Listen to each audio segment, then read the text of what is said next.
नमस्कार, मैं हूं पुण्य प्रसून वाजपेयी। दस्तक में आपका स्वागत है। बात आज उस राजनीतिक टकराव की होगी जिस वजह से हर सत्ता के सामने देश नहीं शायद सत्ता महत्वपूर्ण होती है। इस वक्त या उस वक्त बीच में खड़े होकर हम नापने की कोशिश करेंगे। लेकिन शुरुआत कन्हैया को जमानत आज हाई कोर्ट ने दे दी, अंतरिम जमानत दी गई। और याद कीजिए जब वो भाषण जेएनयू के भीतर दे रहा था, कितने दिन पहले का पूरा जिक्र है, जरा सुनिए।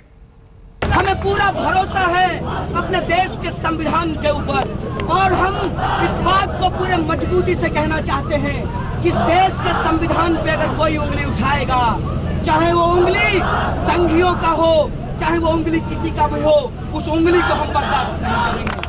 हम संविधान में भरोसा करते हैं। देशद्रोही के आरोप के चक्कर में जमानत मिलती है या नहीं मिलती है, और इन सब के बीच चूंकि अंतरिम जमानत मिल चुकी है और बॉन्ड भरने के बाद कल रिहा भी हो जाएगा, इसलिए माना जा रहा है कि देश भर के अलग अलग इंस्टीट्यूशन में जहां जेएनयू के मसले को लेकर सड़क पर थे, वहां कल क्या होगा इस पर भी हर किसी की नजर है। बहरहाल इन सब से बात आगे सवाल जमानत का है, तो आज हमें लगा कि जमानत के जरिए इस देश के हालातों को परख लिया जाए। हालातों को परखने का मतलब यह बहुत साफ है कि 10 बरस तक मनमोहन सिंह की सरकार, इस दौर में जो मुद्दे उठ रहे हैं वो मुद्दे बेचैन करने वाले इसलिए हैं क्योंकि क्या वाकई कोई राजनीतिक सत्ता नौकरशाही को गुलाम बना के काम कराती है, अपने तरीके से काम कराती है, देश के हित में नहीं जाती है? ये सारे सवाल दरअसल इशरत इनकाउंटर और उसको लेकर अब जो नई स्थितियां सामने आ रही है उसने पैदा कर दिए हैं। जरा रिपोर्ट देखिए। अगर इनकाउंटर और टेररिज्म के सवाल पर सत्ता बदलते ही भारत सरकार के दो रुख सामने आने लगे तो क्या देश को देखने का नजरिया सत्ता बदलने के साथ बदलना होगा, या फिर सत्ता अपनी राजनीतिक सुविधा से इनकाउंटर और टेररिज्म के मामले पर रुख बदल रही थी? क्योंकि प्रधानमंत्री मोदी से पहले देश के प्रधानमंत्री मनमोहन सिंह थे, उस वक्त गृह मंत्री चिदम्बरम थे, उस वक्त गृह सचिव पिल्लई थे, अंडर सेक्रेटरी RVS मणि थे, और उस दौर में ही गुजरात में इशरत का इनकाउंटर हुआ था और उसी दौर में इशरत आतंकवादी से मासूम लड़की करार दी गई। और उस दौर में ना तो गृह सचिव पिल्लई और ना ही अंडर सेक्रेटरी RVS मणि ने चूं तक की। तो क्या सत्ता नौकरशाहों को दबाकर अपने लिए काम कराती है, या फिर राजनीतिक सत्ता के आगे समूचा सिस्टम खत्म हो जाता है, या फिर सत्ता ही system? I know there's a difference between the two affidavits, but I think it was to the best of my knowledge, I'm not really aware why the affidavit had to be changed. तो मुश्किल यह नहीं कि इशरत को लेकर मनमोहन के दौर के नौकरशाह अब सामने क्यों आए। सवाल यह है कि क्या वाकई देश के गृह मंत्री के दबाव में न सिर्फ इशरत को आतंकी से मासूम करार दे दिया गया, बल्कि SIT से लेकर CBI भी राजनीतिक सत्ता के इशारे पर ही काम करती रही। क्योंकि चिदम्बरम के गृह मंत्री रहते हुए जो पहला हलफनामा 6 सितंबर 2009 को हाईकोर्ट को सौंपा गया, उसमें इशरत के तार आतंकवादियों से जुड़ रहे थे। और 24 दिन बाद 30 सितंबर 2009 को जो दूसरा हलफनामा दायर हुआ, उसमें इशरत मासूम बताई गई और इनकाउंटर फर्जी करार दे दिया गया। जाहिर है इन 24 दिनों के बीच क्या बदला, इसका जिक्र उस वक्त के अंडर सेक्रेटरी अब कर रहे हैं। तो क्या वाकई सत्ता का इतना खौफ नौकरशाहों पर होता है? लेकिन कुछ सवाल तब के जो अब भी अनसुलझे हैं। मसलन चिदम्बरम के बदले रुख के बीच 7 सितंबर 2009 को पहली बार मेट्रोपॉलिटन मजिस्ट्रेट तमांग ने इनकाउंटर को फर्जी करार दिया था। तो क्या चिदम्बरम को उस वक्त तमांग का तर्क ठीक लगा? और जब देश की सत्ता ने ही इनकाउंटर को फर्जी करार देकर इशरत को मासूम करार दे दिया, तो उसके बाद SIT हो या CBI, दोनों ही उसी बिसात पर चल पड़े। और शायद इसीलिए क्या SIT ने 2010-2011 के बीच 3 बार, तो CBI ने 2013-14 के बीच 2 बार इनकाउंटर को फर्जी करार दे दिया।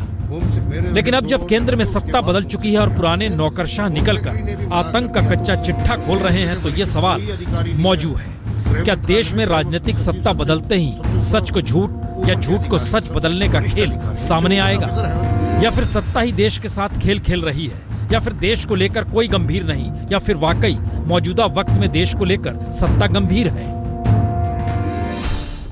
जाहिर है ये हालात कई सवाल हर जहन में पैदा कर सकते हैं जो समझता हो कि उस दौर में जब वो खड़ा था वो क्या सोच रहा था, आज इस दौर में खड़ा है तो क्या सोच रहा है।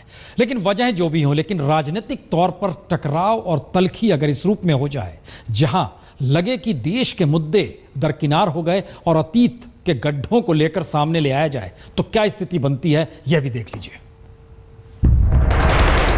गुजरात की सीएम आनंदीबेन की बेटी को नरेंद्र मोदी के सीएम रहते हुए कौड़ियों के मोल जमीन मिल गई और चिदम्बरम के बेटे कार्ति के 2G स्कैम घोटाले के तार मनमोहन सिंह के दौर में खूब चले और दोनों ही मामले तब सत्ता पर हैं। लेकिन टकराव के इस दौर में अगर ये सवाल उठने लगे कि देश की सुरक्षा से लेकर देश के सिस्टम तक राजनीतिक सत्ता अपनी सुविधा से कुचल देती है और देश के गृह मंत्री रहते हुए चिदम्बरम ने इशरत के टेरर को रेड कारपेट तले दबा दिया, तो फिर हालात क्या बनेंगे, जरा यह भी सुन लीजिए। कांग्रेस पार्टी ने और विशेष रूप से गृह मंत्री चिदम्बरम उस समय कहते हैं उन्होंने जो कुछ किया है वो राष्ट्र विरोधी है और एक प्रकार से टेररिस्ट और टेररिस्ट ऑर्गेनाइजेशन को मदद करने का कार्य किया है, ये इन बातों से सिद्ध होता है और पूरे मामले की जांच होनी चाहिए। तो अगर ऐसा हुआ तो फिर देशद्रोह का इससे ज्यादा बड़ा मामला और क्या हो सकता है? यानी सरकार को कहने की जगह क्या तुरंत जांच कराकर आरोप साबित करते हुए कार्रवाई नहीं? Main political parties Indian national Congress और बीजेपी वो दो कोalition का हेड करते हैं। वो दोनों ये national security, integrity of India, unity of India, इसके रिलेटेड कोई भी सब्जेक्ट आते हैं, कोई भी इश्यू आते हैं, उसको 100% पॉलिटिकलाइज करना मांगते हैं। पॉलिटिकलाइजेशन ऑफ सिक्योरिटी इश्यूज।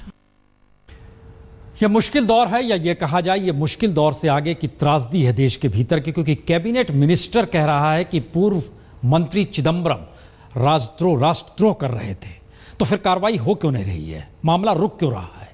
और इन सब के बीच कन्हैया को आज जमानत मिल गई और वह भी संसद के भीतर राहुल गांधी ने एक नई बिसात बिछाई और संसद के बाहर एक नई स्थिति खड़ी हो रही है।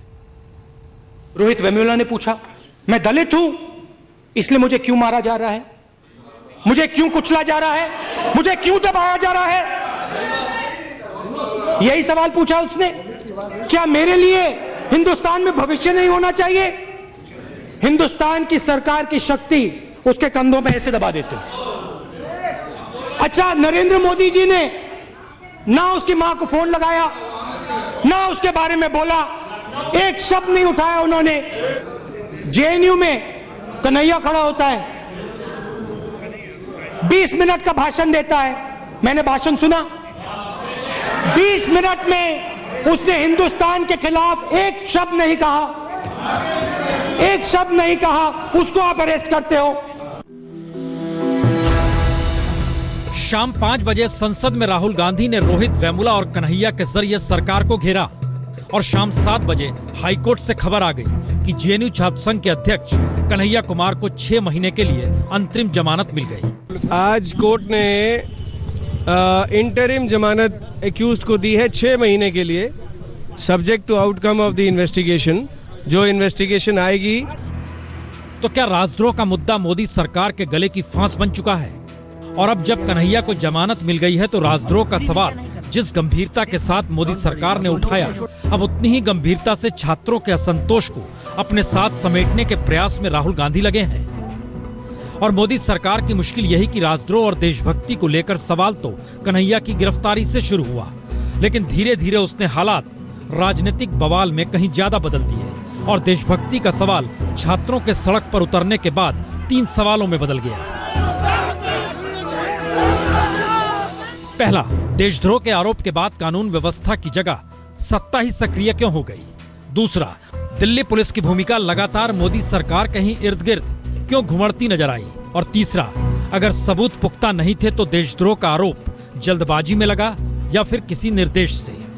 क्योंकि बीजेपी अध्यक्ष ने भी राहुल गांधी को कन्हैया की गिरफ्तारी के बाद घेरने में देर नहीं की थी। पूछना चाहता हूं कि Congress party as a party, उनके उपाध्यक्ष श्री राहुल गांधी जी ने जो बयान दिए हैं, इसका समर्थन करती है क्या? जाहिर है कन्हैया अब तिहाड़ से जेएनयू पहुंचेगा तो हर तरफ यही सवाल उठेगा और छात्रों के बीच यह मुद्दा भी बनेगा कि आखिर वो इसे अपनी जीत बताएं या मोदी सरकार की हार, या फिर राजद्रोह को लेकर जिस तरीके से देशभक्ति के सर्टिफिकेट देश भर में बांटे गए और देश भर के छात्र यूनिवर्सिटी से बाहर निकले, उसमें क्या वाकई अब आने वाले वक्त में छात्र एक साथ खड़े हो सकते हैं? क्योंकि इसका असर अब हैदराबाद में रोहित वेमुला की खुदकुशी के बाद से ही लगातार संघर्ष कर रहे छात्रों पर भी पड़ेगा। और कांग्रेस राहुल गांधी की इन दोनों तस्वीरों को न सिर्फ दिखाएगी, बार बार जिक्र करेगी, बल्कि राजनीतिक तौर पर छात्रों को साथ लेने की पहल राहुल गांधी नए सिरे से करेंगे और इसे करने के लिए वो मोदी सरकार पर हमला भी करेंगे। सरकार का ये कहना है कि पीपीएफ पर टैक्स नहीं लगेगा, जबकि ईपीएफ में 40% से ज्यादा रकम की निकासी पर ब्याज लगेगा। आखिर ईपीएफ कर्मचारियों के लिए कितना मायने रखता है, ये आपको बता। पैसे वाले बाबू मेरा बजट बना दो, पैसे वाले बाबू मेरा बजट बना दो, बजट बना दो, बजट बना दो, पैसे वाले मेरा बजट तू